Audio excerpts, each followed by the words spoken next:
Hey everybody, it's Missy Wolf. We're back at CRS50 Valentine's Day with Josh Gracin. How are you? I'm doing well. How are you? I'm doing well because look at who I get to spend my Valentine's Day with. There you go. It's been amazing today. So I have a question for you.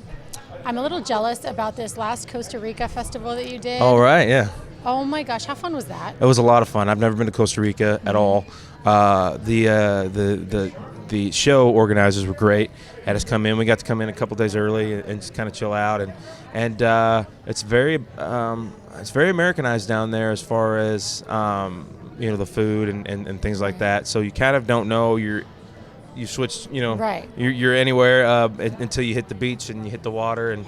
It's just amazing. The countryside's amazing, and how it overlooks a lot of bays and the ocean. It's an amazing place. I know. Sure. When I saw you post those pictures, I was like, man, that is like the best workcation ever. It is, yes. I was pretty jealous about it. I try to make workations anytime that I can now. It's the best way to go. Right. I'm getting ready to go overseas and play for the troops in Doha, Qatar, at the Air Force Base there. Mm-hmm. And so we're flying back and we're flying through London. So I said, hey, give me a 3-day layover, in London. So I've never been to London. So we're going to hit up London and Paris. And that's how I work it now. I try to work it in between what I'm doing. So is Katie excited about that? Katie's very excited about that. I love that. And I love that you love her so much because you post the most romantic photos and like little things. And you posted one recently where you were kissing her and you were like, had all these little check marks, the right place, the right view, the right, position, the right hand placement. I was like, look at you go. Like, what prompts you to have that? I mean, is it her that prompts you, or is it just this, you had it naturally? Well, I was raised, I said that when I first walked up, I was raised with all women. I was a middle child, so I had 2 older sisters, 2 younger. All my cousins were female. So I am kind of sensitive, I guess, in that you wouldn't think in the big burly, frame that I am, but no, and but it also helps when you actually are in love and you actually know what love's not, like what it's not and what it's supposed to be, and the difference there. Exactly. And it makes a huge difference. It makes the words come easy. It makes the things you want to do easy, and you don't have to work hard at it. Right, I love that. And I love the fact that it looks so good on you. You're so happy. No. Like and in every photo, even when you post those crazy, like, out of bed selfies, like, you just have a glow about you that I'm just like, man, this is a happy guy. Thank you. And thank you for being in the military. Thank you. And fighting for this country and continuing to support those who are. Thank you. I think that's amazing. And I want to know if that has inspired your career as well. It definitely has. I've always wanted to be in country music ever since I was 13 years old. I did a lot of stuff growing up that you could possibly do at that age.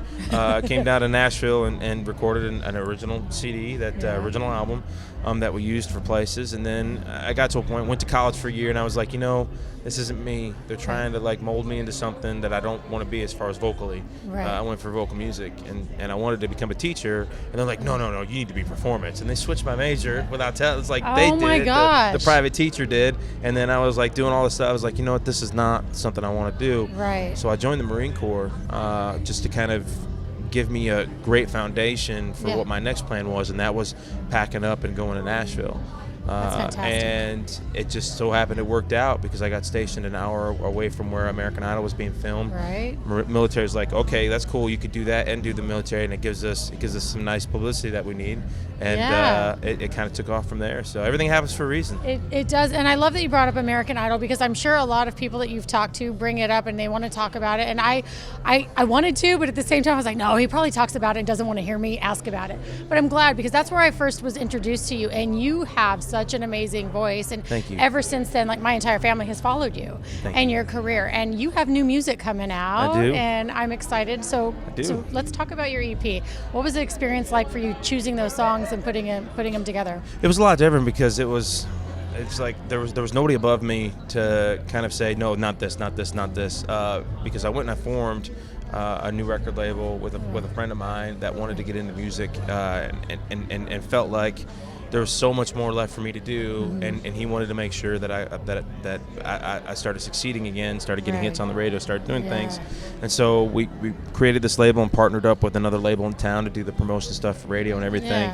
And so it felt really good to be able to go in the studio and do that music, and I've been writing a ton, recording a ton, still recording, still finding the songs to record, getting ready to record a song that Shane Mooney wrote that he's excited for us to write. So, or excited for us to cut. I didn't write it; he wrote it with a couple great. I wish I would have wrote it, but no. So there's a lot of great things happening. I love that. I love seeing you busy, and I think it's funny that you said that because I've heard that so many times from artists where they're talking about this great song. They're like, "Man, I wish I would have wrote it." And it's for me to see that it's a nod to them because honestly, like songwriters are very, very underappreciated in my opinion, and they're not given enough credit. And so for you to say that just kind of makes me smile a little bit more. And well, I mean, if all the hits I've had have been written by songwriters, I've written a lot of stuff that I've written has been on the album. I had a song that I wrote that became a hit single. I think "We Were Crazy," I think it was. Yeah. But so I understand what you're saying,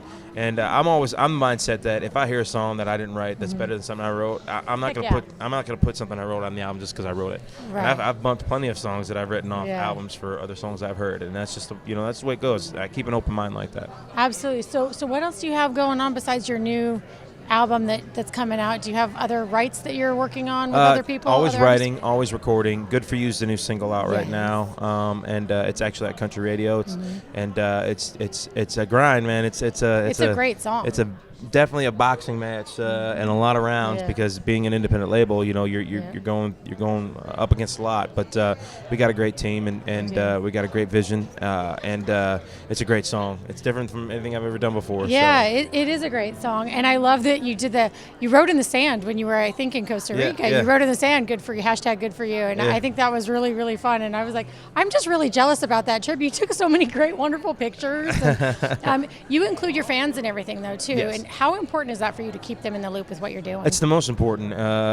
Without the fans, I wouldn't be able to do what I love. Somebody said something to me when I was trying to figure everything out and trying to figure out, should I get out of this industry and go do something else because of how tough it's gotten, because of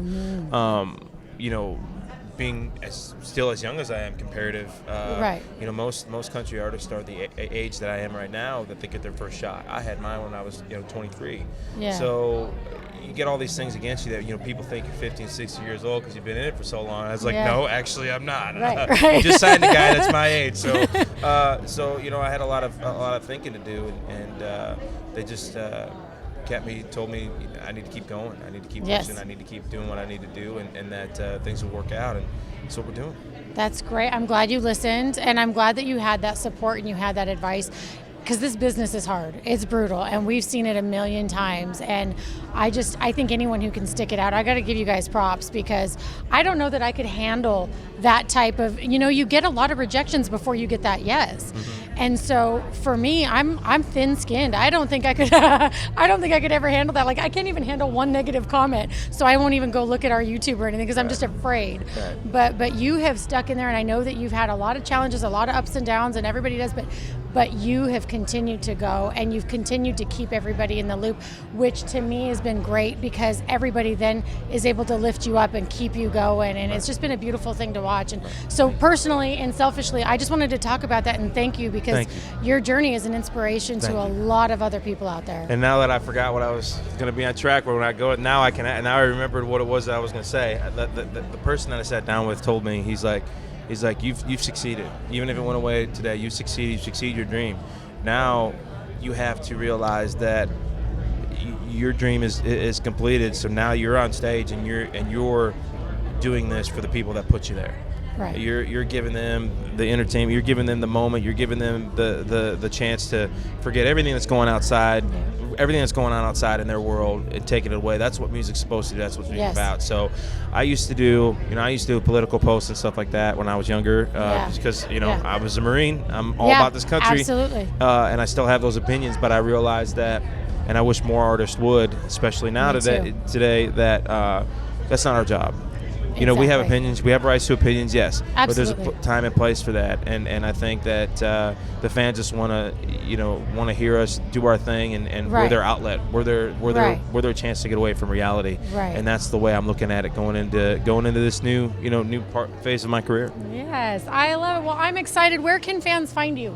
Well, I do all my own social media. That's me posting. That's me. If you get a like, if you get a comment, if there's a question that you had that's been answered, it's me that does it. I love doing doing that. I think it's important. So all the social media platforms I'm doing myself. And then joshgracinofficial.com is my website. A lot of people will go to joshgracin.com, but that's a fake one. We're working on that. I'm actually personally trying to figure out where this guy's operating from, because I'd like to pay him a little personal visit. But don't go to that one. It's joshgracinofficial.com. All right, well, you guys heard him. We're going to put the right link up for you, so there's no excuses. Have fun. He's got lots of great stuff on his website as well. And follow him on social media, because you're going to love everything that you see. Like I said, I follow him. I love him. And until next time, guys, we'll see you soon. See you later. Thank you, everyone, for tuning into our coverage of CRS50. Special thanks to the Cosmo Cowgirl for the fun wardrobe she provided. For more clothes, you can find them at facebook.com/the Cosmo Cowgirl. You are going to love them. Be sure to check out facebook.com/Center Stage Mag every Monday at 4 p.m. Central for Center Stage Live at the 615 Hideaway, where we bring you live music and fun interviews. For more artist coverage, please check us out at centerstagemag.com. Don't forget to subscribe to our YouTube channel and follow us on social media at the following links.